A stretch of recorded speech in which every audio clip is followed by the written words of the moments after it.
All right, we got our product mixed. So for this technique, I'm gonna be taking those 3 colors and I'm just gonna be dumping random piles out over this whole floor. So picture this as one of your sections on your guys' project. Maybe you're doing 1,000 square feet, like I said before.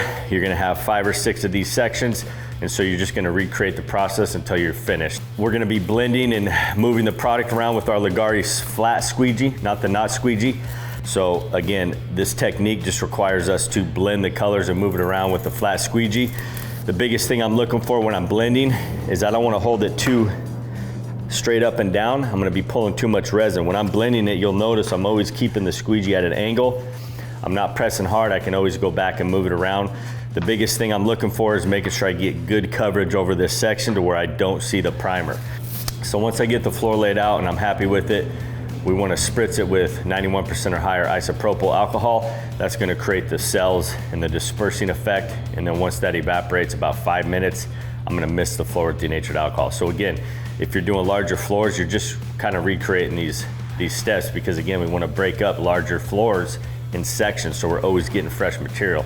If I tried to mix up 20 gallons and coat a whole floor at once, by the time I go to start blending those colors in, it's going to start getting sticky on us. But again, if you mix it and you dump it out, you have plenty of working time, as long as you're splitting your floors up into sections. And our tutorials are very in-depth and they go over all of that stuff.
All right, so now when I'm spreading it out, again, I'm just trying to cover the whole floor. We have a lot of product in these piles. It is good to maybe start from one edge of your section, do halfway, go to the other side and pull it. That way you're not really pulling too much product all across the floor. And then when you get to the wall, right, you have so much, it's just way thicker over here.